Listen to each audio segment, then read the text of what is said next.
Hello and welcome back to Film Sponge. Today I am joined by Joe or Joseph. What do you prefer to be called actually? Well, professionally, Josef Thompson. It's more, I guess, it stands out a bit better. But it's a pleasure to be here. So please introduce yourself. Hello, my name is Josef Thompson. I am a filmmaker from the East London University scene of which we are all a part. I really have done one major project, which was a film called London After Midnight, which is an adaptation of a play. And yeah, I'm very excited and pleased to be here to discuss all things movies with you. Great.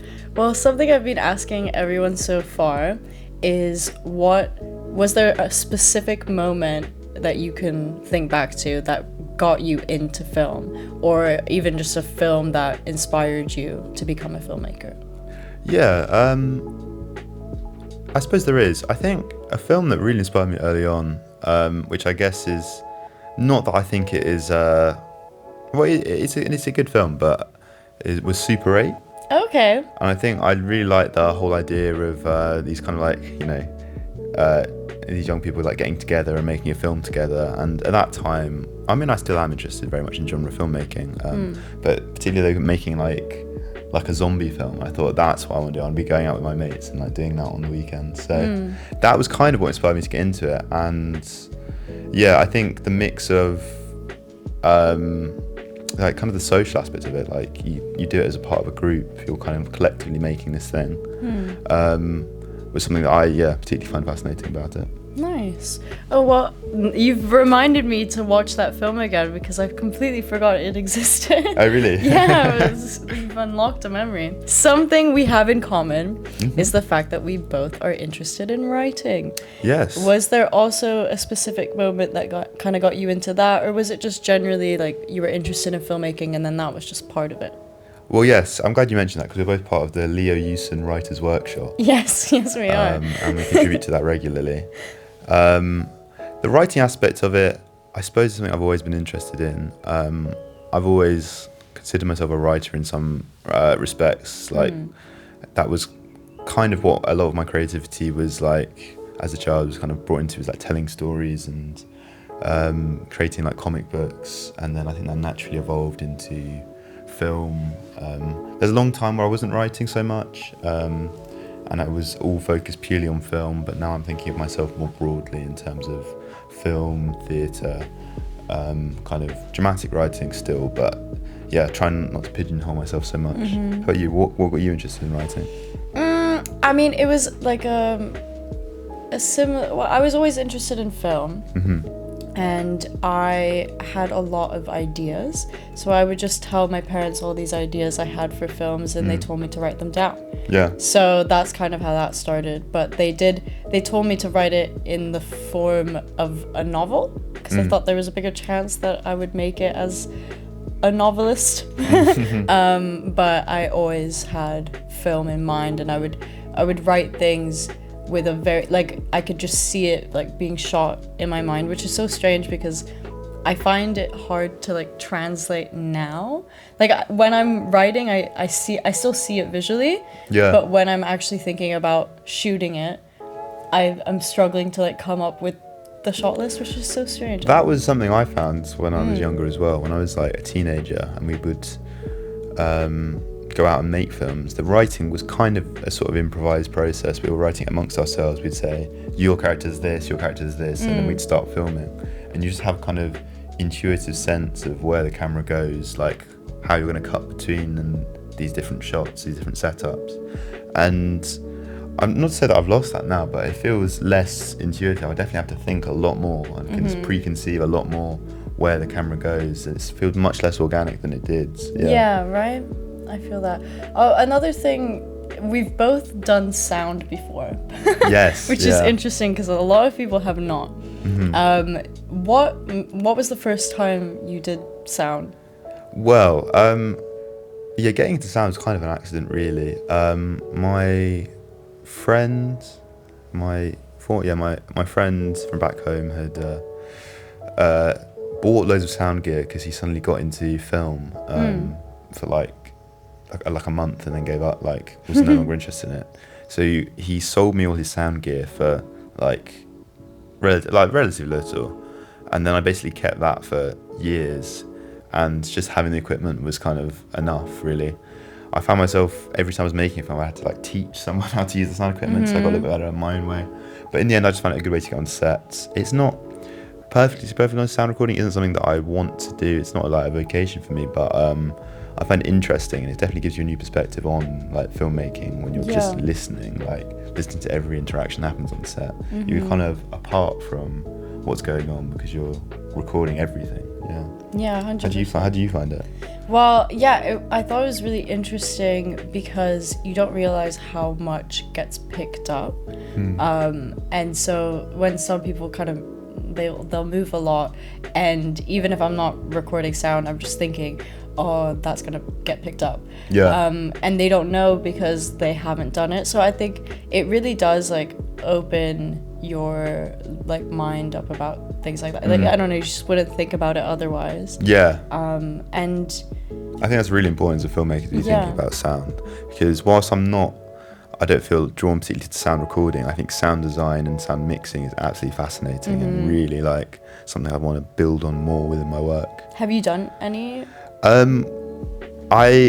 Yes, through the London After Midnight project, because I was editing that kind of on my own, doing the sound design on my own, because I didn't really have the contacts who'd be able to kind of contribute to that, and it was such a big project. It involved me teaching myself a lot about sound, and I was using DaVinci Resolve to edit on sound, and they just released a whole set of features where you could remove background noise via AI, and that was actually a really useful Premiere tool. also got something like that recently. They're actually really useful tools, I think, for when you don't really know what you're doing, and when you're recording sound, you get these It always happens. That's what I don't understand. Like every short film that I've seen that one of us has made, there's always some kind of sound issue, and that is like what makes a film good in a way, is if it doesn't have a sound issue. I don't know, or like no, it's not. We never get a sound guy. That's the thing. Yeah, we need a sound guy. We need someone who just like, who's just like, this is me, this is what I want to do. And we talked about that in like one of the last episodes, that it's so valuable to like do these other jobs that like not everyone wants to do. Like the fact that you now have your own equipment, you're able to do that, provided every time you have your own shoot, and then you also have a good understanding of it. It's just gonna help you so much more in the long run. I think it's sad how undervalued sound recordists are, because I think their expertise kind of makes or breaks the production quality of the final product. 100%. And it's really hard to find people who are top of their game and just completely dedicated to it. But I think that is because generally, I think as a film industry, they're not valued perhaps as much as they should be. That's because everyone wants to be the same thing, a director or a writer or a cinematographer. But that is very true. It's mostly that director. That is very, very true. I remember one of the first days in uni, a lecturer, Mark Strong looking lecturer. Yes. Yeah. Asked us, with like a show of hands, who wants to be this, who wants to be that, and it was like everyone's hand went up for director. Yeah. It's just isn't it a bit sad? It's a little soul crushing when you see that. You're like, wow, I'm not special in the slightest. Yeah, but also what are the chances? Like, I know that sounds terrible, but what are the chances everyone in that room is going to be a director? Well, no, so yeah, definitely. Well, that's kind of what I've been thinking about a lot with my work. Is that it's less about having like a careerist approach where you're trying to become something in the future. It's about doing the work now and seeing the work now as your creative practice. I try and approach everything that I do as the same as in 20 years' time if I was successful and be able to fortunately be a professional filmmaker. And I think that's kind of what keeps me sane with it. It's not the feeling that if I do this, this might be good for my career. It's the feeling that I'm doing this because I want to do this, and this is why I got into film in the first place. Yeah, that's really good. That's a great mindset to have. I think I'm trying to do a similar thing. I guess it is like discouraging sometimes when people are doing more or better than you. Yeah. But, or they're like they have more success from it. Yeah. Or when it feels like you've done like the same thing. Yeah. But yeah, I think this year, like, I really want to make it my goal to just make a lot of stuff, even if it's a bit shit, you know? Yeah, exactly. This is the thing. I think looking for recognition constantly, I don't think it's helpful. I think the only recognition you really need is from yourself, and that is, I think, what anyone learns, whatever scale they're making projects or productions. I want to talk about something that you are into that I am not necessarily, but I think it would be interesting to know. What could this be? It could be anything. Theatre. Yes. So London After Midnight. Yes. It started off as a play. It did. What made you write that? How did that come about? So this would actually be my advice to basically any student filmmaker, is get involved with your university's theatre society, because that'll be the easiest and cheapest way to get experience with actors. Because as a student filmmaker, for the majority of your time, you're going to be dealing with short films,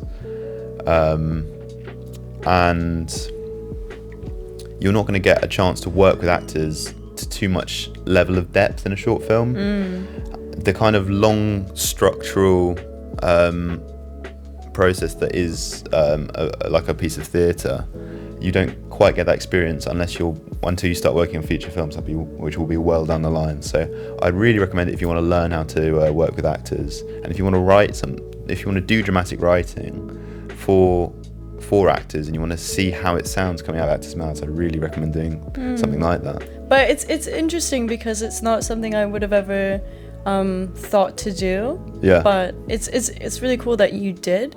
And like, had you ever written anything in that kind of format before? I studied drama at GCSE level. So that's the age 16 exams. And yeah, so I was a little bit familiar with doing dramatic writing, but I've not done anything of that scale before, and of that length. Because how many pages was that? It was a 20-page script, so it was set to run for about 45 minutes to an hour. Okay. So that was it was the most substantial. That was the most substantial thing that I'd had produced by that point, because I had written feature-length screenplays before then. Okay, but, you had. Yeah. When was the first one? So I wrote my first feature-length screenplay when I was, I think 17, going on 18. Okay. I did it as an EPQ. I decided to write a screenplay as my extended project. And yeah, I found that really fulfilling. It was good to have like a kind of structure around to do it, which I think is something I keep finding is when you have a structure around you, like an institution, like a theatre society or a school where you're a writers group. A writers group. It really helps encourage your creative practice. Yeah, 100%. Which one do you like more? Is there one that you prefer, as in the film or the play? Yeah, that's a really good question. I think as a play, it is perhaps more cohesive. It kind of works better as an emotional experience, and it kind of has a format that it fits into quite naturally, because it was part of a season of plays, and it's something that you could potentially show somewhere else. And I think the problem with the adaptation was that it was a bit of an odd thing, that it was kind of, we found it very hard to find a place for it, a place to show it. And I think that's what a lot of people making student films do find, that they produce something, but it's just not, there's not quite an audience for it that they can find it. and I think that was definitely something I found in the film adaptation, because obviously we tried as much as we could to make it cinematic, but we were basically still in this black box space that we were filming. There was minimal set, minimum kind of mise en scène. It was mostly we were creating the space through our camera angles, and I think it was an interesting experiment in that sense, but I'm not sure it quite came across to the audience in the same way, and I'm not sure if it works completely on its own without the knowledge that it was a stage play originally, and that's fine. It's fine, but it's just yes, what I ended up kind of learning with that project. I thought it was really good. I remember when I watched it, I just assumed, because I knew it had been adapted, but I thought it had been adapted from an existing play that wasn't your own. Oh yeah. So thank you I very remember much. being so surprised when I found out that you wrote it too. Do I remember something, or am I like remembering incorrectly, that you went to Edinburgh Fringe? No? I did, yes. I did. How do I remember that? That was, so that was with the Theatre Society again. Okay. And again, there's another, I really would recommend joining your local university theatre society if you get the opportunity. Yeah, that was with them as well, and there was a lot of cast members. It was working on different productions. I was cool. trying out lighting. Nice. And also sound, so having that little bit of technical background did help. And the Edinburgh Fringe is really amazing and exciting, and 100. If you're looking to get into theatre or writing for theatre, that's the perfect place to start, because it's kind of a fulcrum of like creativity. There's so much being shown there, and maybe only half of it is any good, and it's kind of inspiration. It's like everyone's just doing their own thing. They're just putting it out there, and anyone can do these things, and yeah. Okay, we are going to take a break, but when we come back, we'll still be talking. Thank you. You can bet that. Yeah.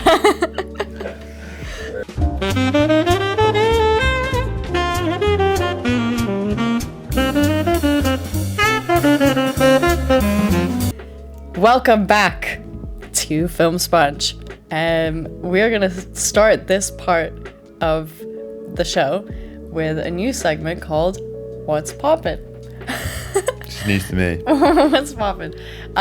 Basically, this is just something we're gonna do every week, where for just a couple minutes we're gonna talk about what we watched recently, whether we liked it or not. It's just something that we saw recently that. Yep.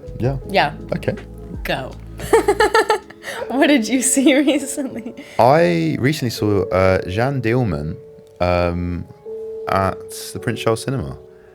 Do you know this film? No, I do not. So this was recently voted #1 film of all time by Sight and Sound magazine. Oh, really? It is from the 1970s. It's from directed by Chantal Eckermann, a Belgian filmmaker, and it's basically a kind of coming out of the sort of second wave feminist women's liberation movement.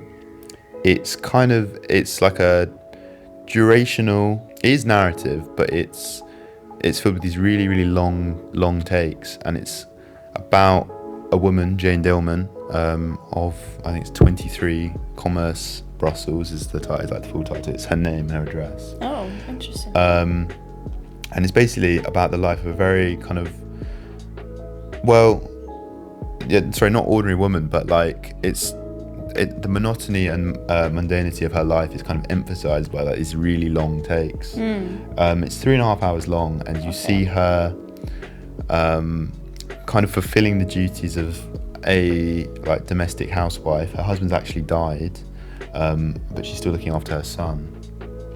So there's like long scenes of her peeling potatoes, preparing like meals. Oh!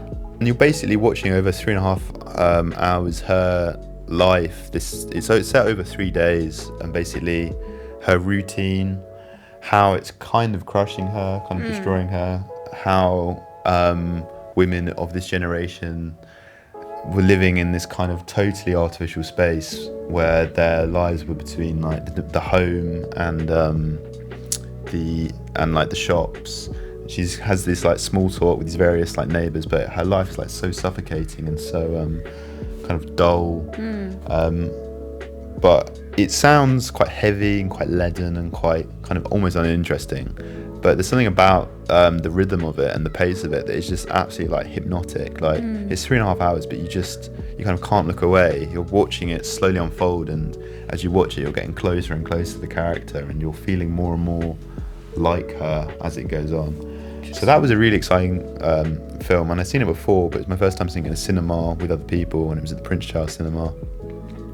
And coming out and hearing all the blokes in the lobby being like, "Oh, it's good, but it wasn't the best film of all time, was it?" And that kind of stuff. And yeah, so really important film. I'm really glad I got to see that while it was playing. Well, what's the rating? What would you give it? Well, I think I gave it 5 stars because it's really. So it is the best film for you. Yeah, I mean, it's that kind of stuff is hard to quantify, and I think it's incredibly like no film can like bear the weight of being called the best film of all time. Like when Citizen Kane gets voted out, everyone's like, oh, it's not actually that good, it's boring, stuff like that. Or the same with Vertigo later, or like, oh, it's actually just really like, it's all about male fantasies of women, and like people need to find a criticism. I think that's natural. I think it's fine, but yeah, I think it's very hard for a film to bear the weight of being the greatest of all time. So I don't know if I could say it is or isn't. I don't think it's even valuable whether I say that. Yeah. Well, something I've watched recently that I really enjoy, what I'm watching, is Severance. Have you been watching Severance? I've not been watching Severance. I'm sorry. I don't watch that much TV. Okay. So that's why my reference to TV was The Simpsons, so it was big like in the 90s. So like I don't know what it's about. Can you tell me what it's about? Because I've been hearing a lot about it. It's amazing. I honestly think it's the best show out right now / maybe ever. Oh my word. It's already like gone up that list. So it's like The Office, I've heard. No, it's not. Oh, okay. No, it's not. It's in The Office. It's in an office. Yeah, but it's not like The Office. Okay. Okay. So, in a world where people want to create the perfect work-life balance, that they've decided to they've created this procedure called severance. And what it is they put like a chip in your head. Yeah. So you're like living your life, la la la la, and when you go down to the severed floor to work, when you go to work, they switch on this little part of the chip or whatever. Yeah. And so you basically become another person because this is so hard to explain. No. You're getting it? Yeah. Okay, great. So when you're at work, you can't remember anything outside of work. You don't know anything about yourself, your life. You don't know anything about the outside world. Oh, I see. You only know work. Yeah, yes, it's two separate. Yeah, and then when you come up from work, you don't remember anything that happened at work that day. Yeah. You literally have no idea. So you're almost a different person because I guess this severed person is like almost being born into this work environment, so that's all they know. I think we can all think, why would someone need to have this procedure done at their work? Like, why would a company not want the outside them to like know what's going on? That does sound really intriguing. Yeah, so like clearly something's going on. Black Mirror-y sci-fi. Is it a comedy at all? Like, there's comedic elements, but no, it's definitely like more sci-fi drama. Okay, wow. Yeah, it's really interesting. That's but interesting. There's a lot of comedy there, but and Ben Stiller is the director. Oh right. Yeah, which I think first-time director, I want to say. Yeah. But yeah, he's doing great. So going back into London After Midnight. Yes. You hosted a screening. I did. At our university. Yes. How did you go about doing that? Well, I worked with our very talented friend Georgia, who was the producer on the film, and we kind of put together the program for the screening from people we knew that were kind of, working in similar circumstances. We called it Uneasy Dreams the whole night, but it was basically thinking about horror and unsettling things, and kind of like that was kind of creepy, and that was the theme that ran through all of our films to an extent, I'd say. And it felt important to me to not just be showing my film, but kind of make it a celebration of kind of student filmmaking from our university specifically, but also from kind of a little bit more further afield. Yeah, I thought it was a really nice night. It was great. Hang out with some really exciting filmmakers, see some really good films. So it was, I'm really glad we went about it that way as a kind of community-led, filmmaking community, not like, community, but It was really like sweet. I don't know, just seeing everyone there all together. I kind of wanted to bring everyone together and everyone last time who'd worked on it. So I'm glad you felt that. It did like feel like very like communal. And just, I don't know, like, there was a sense of camaraderie there. Yes, and support. And that's really important. Even just like having conversations with other people, like other filmmakers and stuff, we were all saying, oh, we should work together. We should, like plan this, plan that. So it was a great space for that. For me, I think that's the important thing, because all great work that's when it's made, it kind of comes out of a scene, and it's kind of trying to develop that scene as much as possible and develop the connections between people as much as possible is, I think, what's most important for any of us to make great work or make interesting work or important work. I'm not sure just going off on your own is the right approach, and I've never felt, for me, filmmaking's always been about bringing people together and working together to make something collectively. And maybe certain people lead certain projects, but that changes every time you do a project, and I think that's what makes film so exciting for me, at least.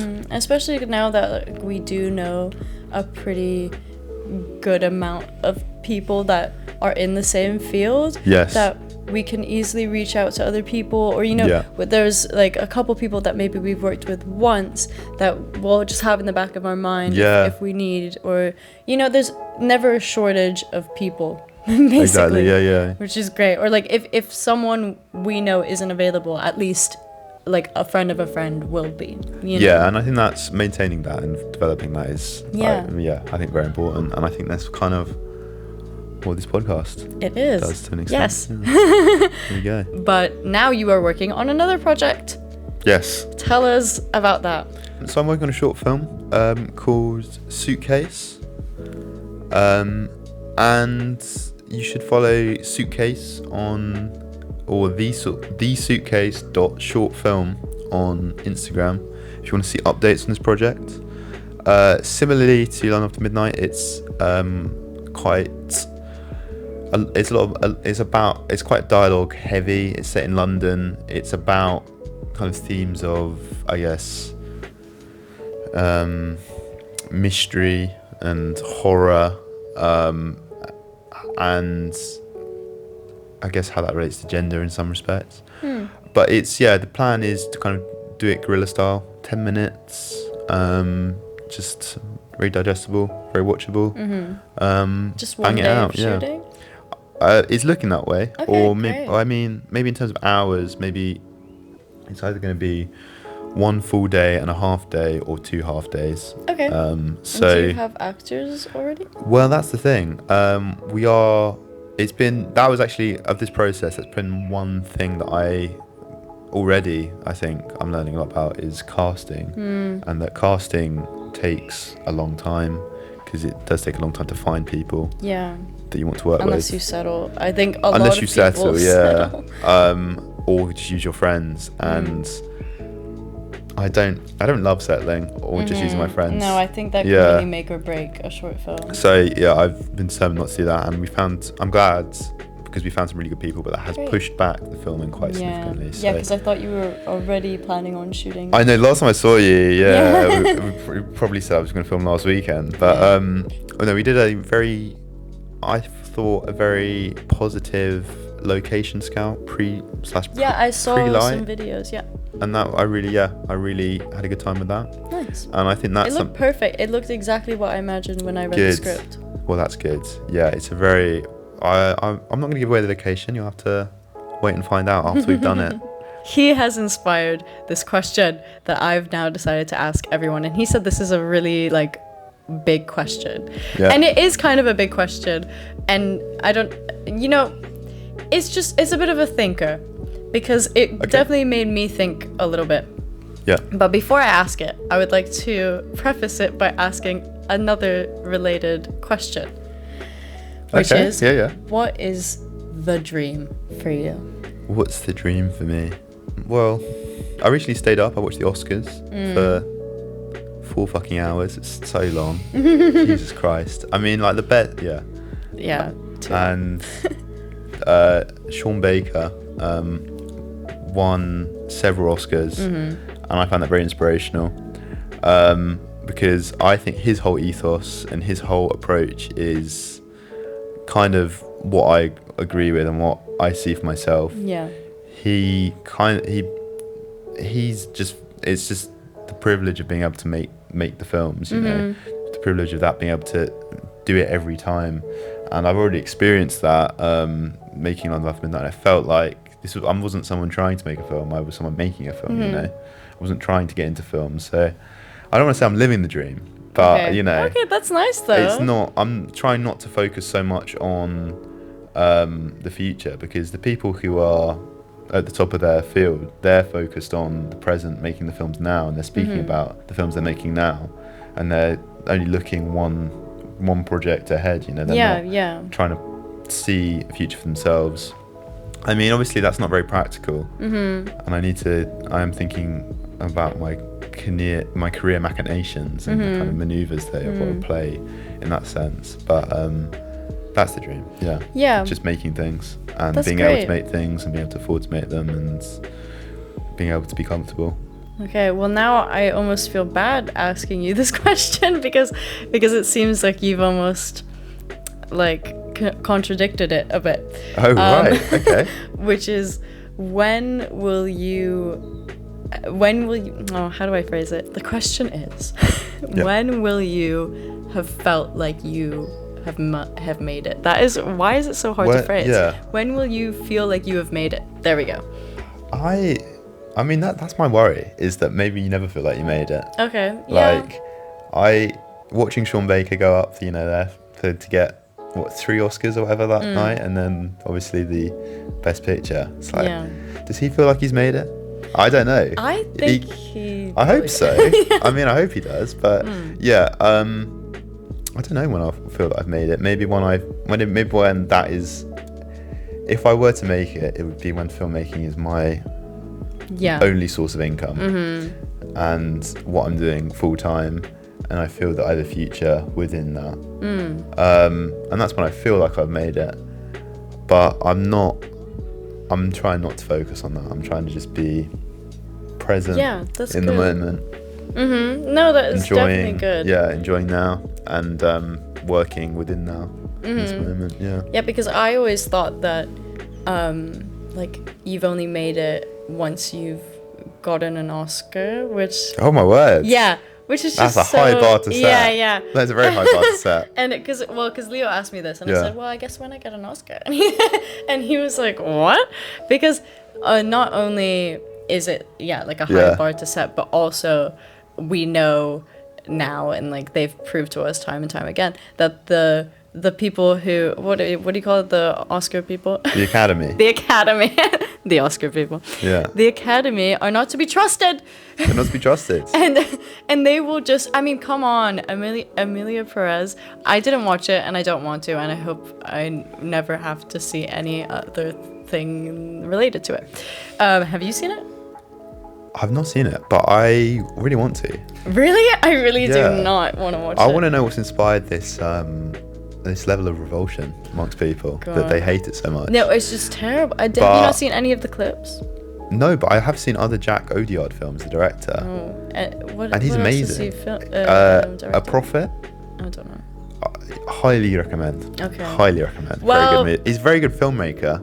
But my whole point was that I used to think I need to get an Oscar to feel like I've accomplished everything. Yeah. But now I think I realized, for me to feel like I've made it, it would be to watch my film in the cinema, but like in a commercial cinema. That's very sweet. Yeah. I like that. I can see it already. I don't my know. word. I can close my eyes and I can just see like, Can I take that answer?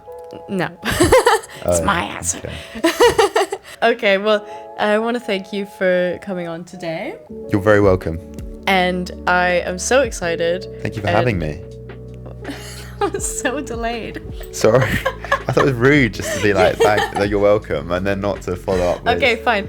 I accept your acknowledgement Yep, of okay. gratitude. Okay, cool. And I would like to wish you the best for your future upcoming project. And I Thank you. hope it goes swimmingly and everything turns out just the way you planned. I'm sure it won't, no offense, but that's how it works. But I hope it almost goes to plan. I hope it almost goes to plan as well. Much like this podcast. I hope this has almost gone to plan. I think if anything, let's just hope for both of these things that the sound is okay. That's all we got. That's the key. That's the key. And that's how you do. Full circle. Full circle moment. We're back to the start. Yeah. Okay. Thank you for having me. Thank you for being here. Okay. Join us next week for another episode of. Say it with me. Do you know what it's called? Film Sponge? Okay. For Film Sponge. Okay. Yay. Bye.